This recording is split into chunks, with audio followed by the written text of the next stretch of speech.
По итогам прошлого года турпоток в Ингушетию составил 103 тысячи человек, что почти в 2 раза больше, чем годом ранее. По темпам роста субъект занял первое место в стране.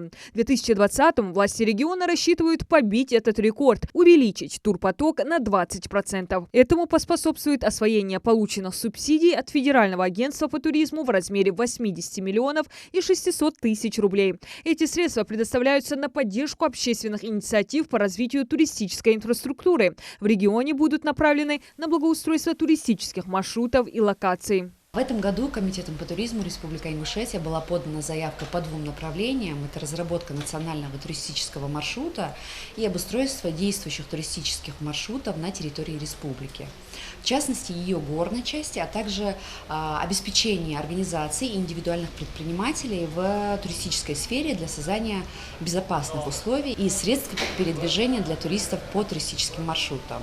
Так, правительство Ингушетии планирует создать 2 национальных туристических маршрута, благоустроить 11 маршрутов регионального значения. Все они будут отражены в туристической карте. В целом речь идет о грантовой поддержке бизнеса в сфере туризма в рамках нацпроекта «Туризм и индустрия гостеприимства». Предприниматели смогут представить и защитить свои проекты, направленные на развитие внутреннего туризма. Это с участием софинансирования. Такая мера поддержки Федеральным агентством оказывается впервые и нацелена на поддержку представителей турбизнеса регионов и до конца текущего года должна быть реализована.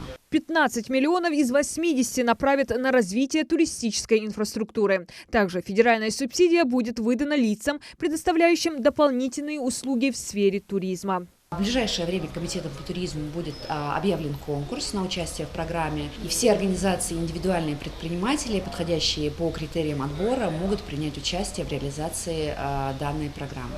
По информации Комтуризма Ингушетии, в регионе действует более 30 маршрутов, которые проходят как по густонаселенной равнинной части республики, так и в горах, где плотность населения невелика. Самые посещаемые маршруты пролегают по Джейраско-Асинскому историко-архитектурному и природному музею-заповеднику, где сосредоточено множество памятников истории и культуры. Ранее Махмуд Али Калиматов в своем интервью Интерфаксу указал на необходимость создать удобство и комфортную среду для гостей, развивать инфраструктуру. Частные инвесторы в горном районе реализуют свои проекты, обустраивают парковки, места отдыха и приема пищи. Руководство республики предоставляет субсидии тем, кто реально работает.